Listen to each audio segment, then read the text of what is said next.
Tujuannya sebenarnya bukan karena strategi marketing dan bla bla bla bla bla yang lain-lain banyak ngomong. Nanti daripada keluar uang lebih banyak, nggak ada salahnya kalau kita rawat secara berkala. Contohnya dengan oli, filter, ya kan? Pasti copotannya banyak juga ya lama-lama ya. Oh, lu cari aja copotannya. Kan ceritanya kau mending Agak sedikit lebih gaya dibanding Avanza, ya kan? bisa bawa ban serep lebih banyak. Oh, karena ada satu di belakang. Iya. Udah gantung di belakang ya? Bisa bawa 2 ban serep berarti.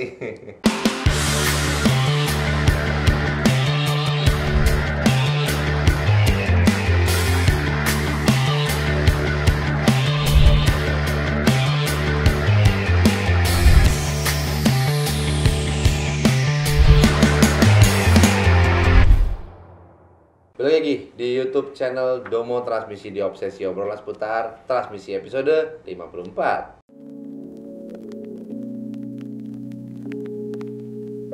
Kembali lagi bersama saya Arya dan Bapak kita, Bapak Freddy. Gimana kabarnya kok? Super. Nah kok, seperti biasa kok, di segmen Obsesi kali ini kita akan membahas nih pertanyaan-pertanyaan dari subscriber kita yang telah kita kumpulkan dari kolom komentar channel YouTube. Nah jadi buat teman-teman yang punya pertanyaan seputar transmisi, terus mobil-mobil bekas, terus kendala metik, teman-teman bisa langsung tulis aja di kolom komentar dengan hashtag Obsesi. Nanti akan kita bahas di video-video selanjutnya. Kok Freddy, tanpa berlama-lama lagi kok. Oke siap kok? Dari @TonyWang 3265 hashtag Obsesi, @Kofreddy. Kalau filter Matic Innova Ribbon bensin 2018 tiap berapa lama gantinya? Menurut bengkel resmi nggak ada acuan di buku, tapi ada yang bilang tidak perlu ganti sampai jeduk. Ada yang bilang 100.000 km ganti aja. Mohon saran terbaiknya. Ribbon bensin mau ribbon diesel, Matic-nya sama. Kalau kita selalu menyarankan oli Matic tuh setiap 20.000 km, kalau filter 40.000 km.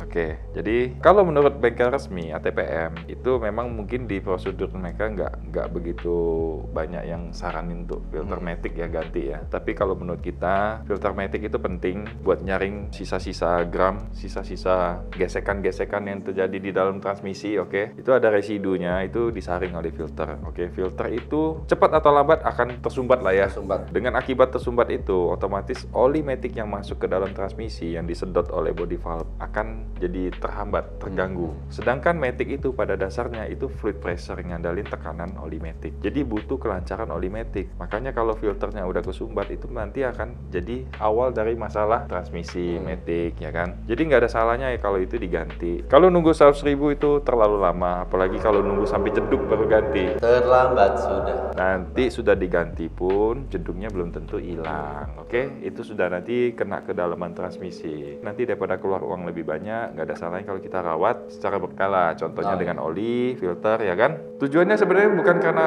strategi marketing dan bla bla bla bla bla yang lain-lain banyak ngomong, trik-trik marketing lah, dagang lah, jualan lah segala macam. Ya kita nih sebenarnya saranin yang terbaik. Tapi kalau mau diikutin ya silakan. Kalau enggak juga nggak apa-apa. Enggak juga nggak apa-apa. Mobil-mobil siapa sih? Gitu. Kita aja ya. Oke, next ya kok ya. Dari @tiomarto 6925 hashtag Obsesi. Mobil Extra T30 perpindahan gigi D seperti selip. Jadi seperti kembali ke posisi netral padahal tuas di D. Lalu masuk gigi lagi, tuas tidak digeser, tapi tidak digeser dari tadi tetap di D. Kira-kira kenapa ya? Bisa jadi kalau menurut gue ini dari kabel transmisinya. Kadang beberapa ada di T30 juga dulu pernah ada. Kasusnya hampir sama. Jadi kalau menurut kita ini mungkin di kabel transmisinya. Karena ini kayaknya dia ngebaca posisi di tuas D-nya tuh nggak gitu pas. Antara di kabel transmisi atau di switch inhibitornya. Oke? Oke, next ya kok ya. Dari Hanung Ismunandar 9799 hashtag Obsesi. Kok mau tanya, Nissan Juke tahun 2011 KM 170.000. Saat mundur terkadang jeduk kadang tidak. Sudah dicek mounting transmisi bagian bawah dan dicoba diganti. Oli Matic dan filter juga sudah diganti, tetap sama aja, tidak ada delay. Cuma rasanya tarikan bawahnya itu lemot. Kira-kira apa ya kok? Maksudnya mounting transmisi udah dicek atau udah ganti? Kalau cuma cek belum ganti, ya mungkin di situ ya. Soalnya dia kan bentuknya yang panjang itu loh. Kalau memang bisa dipastiin mounting transmisinya oke, ya kemungkinan dari body valve cover juga bisa. Bisa. Tapi 170.000 loh KM-nya. Iya, memang Nissan ini jarang ya kita lihat kilometernya di atas 200 itu Matic-nya survive. Kayaknya jarang kalau buat CVT. Iya, tapi ini termasuk udah lumayan tinggi lah ya, 170.000. Memang kalau dibilang tarikan bawahnya lemot itu memang udah karakternya ya. Iya, mau dipakai mode sport juga, kan dia ada mode sportnya. Iya. Nggak gitu signifikan banget lah. Entah kenapa ya, kalau menurut gue apa karena bentuk body terus peleknya agak gede. Gue kan berapa kok? Gua 18 ya? 17. Oh, Gue kan 17 pakai ya? peleknya Juke nih. Jadi gue tahu rasanya agak memang lebih berat sih. Soalnya gue pakai pelek Juke di Innova. Nah itu gue rasa memang mobil jadi agak sedikit berat. Dan memang bobot peleknya yang gue angkat juga lumayan berat nih. Segitu aja di mobil Innova AT itu peleknya juk tergolong berat ya, gimana di mobil juk itu sendiri ya? Nah memang di basic dari mesinnya HR15 juga gak gitu kenceng-kenceng amat. Iya.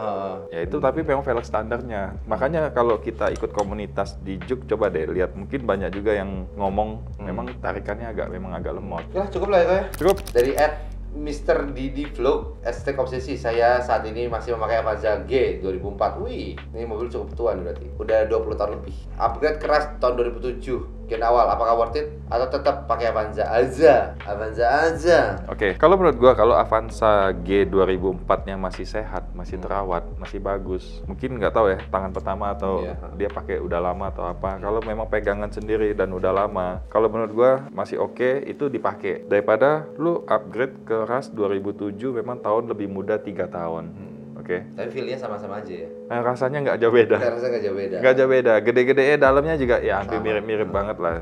Cuman bedanya RAS mungkin roda lebih tinggi, ground clearance-nya lebih tinggi, ya kan? Mungkin agak sedikit lebih gaya dibanding Avanza, ya kan? Bisa bawa ban serep lebih banyak? Oh, karena ada satu di belakang. Iya.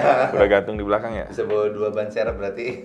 Ya, kalau menurut gua dibanding dapat RAS 2007, kalau G 2004 masih bagus, dipertahanin aja. Soalnya kalau kita beli second, lu mesti banyak pertimbangannya loh, ya kan? Lu mesti cek dulu bagus-bagus, kecuali barangnya dapat bagus juga, ya kan? 2007 orang yang pertama orang yang pemilik sebelumnya juga orangnya resik ya, bersih, mobilnya terawat segala macam, tinggal kita terusin itu oke. Tapi kalau ternyata dapat barangnya nggak lebih bagus dari mobil lama kita, untuk apa gitu loh? Apalagi ini kan pasti nambah duit kan? Iya, pasti nambah. Sudah nambah duit, nanti kita butuh perbaikan lagi ini itu ya kan? Mesti pertimbangan 2 kali lah ya. Bener. Terakhir guys, dari orang penasaran, Hashtag Obsesi. Kok Mux kan penjualannya tidak banyak, apakah nanti after sales-nya dan spare part yang mudah dicari dan terjangkau? Isuzu MU-X ini sebenarnya mobil enak. Dibanding Pajero, Fortuner, gue lebih pilih mobil ini. Kalau untuk spare part, gak usah khawatir. Di Thailand banyak. Di Thailand populasi mobil ini paling banyak ya. Berarti next mungkin kalau di sini mobilnya cukup ngetren, pasti copotannya banyak juga ya lama-lama. Kalau cari aja copotannya. Kan ceritanya kau mending. After sales-nya bengkel-bengkel pasti akan ada lah yang bisa. Mobil ini nggak terlalu susah-susah amat. Kalau untuk spare part, mungkin karena populasi nggak gitu banyak, tapi tetap sih kalau menurut gua spare part pasti masih ada. Tapi ini pilihan bagus. Menurut gua ini pilihan bagus. MU-X ini keluar tahun berapa ya, Ko ya? Kayaknya 14 sudah ada deh. Gue nggak tahu deh. Kayaknya 14 deh mulai. Oke sih, MU-X bagus. Nggak usah khawatir lah kalau spare part lah. Kalau bisa punya teman di Thailand enak sih. Tinggal kirim-kirim aja. Banyak teman, banyak spare part guys. Nah, cukup ya, Ko, untuk video kali ini ya, Ko ya? Cukup. Oke, jadi buat teman-teman yang punya permasalahan mobil metik, langsung aja hubungi Domo Transmisi atau langsung aja datang ke Domo Transmisi pusat yang ada di Kelapa Gading guys. Atau teman-teman yang tinggal di daerah Bintaro bisa aja langsung datang ke Domo Transmisi yang ada di Bintaro. Atau Bandung Padalarang, teman-teman bisa juga ngecek mobil metiknya di Bandung Padalarang dan Surabaya. Teman-teman, kita udah hadir di Surabaya, tepatnya di Domo Transmisi Jalan Lontar. Kapan kita mampir lagi ke Padalarang? Gue udah kangen pengen sana. Jadi biar teman-teman yang di Padalarang kalau mau ketemu kita, mau konsultasi, nanti kita jadwalin deh. Memang kita butuh waktu ke sana lagi, udah lama nggak sana. Udahlah, paling segitu aja untuk video kali ini. Jangan lupa like, comment, subscribe YouTube Domo Transmisi dan juga jangan lupa untuk follow Instagram dan TikTok kita di Domo Transmisi. Domo Transmisi.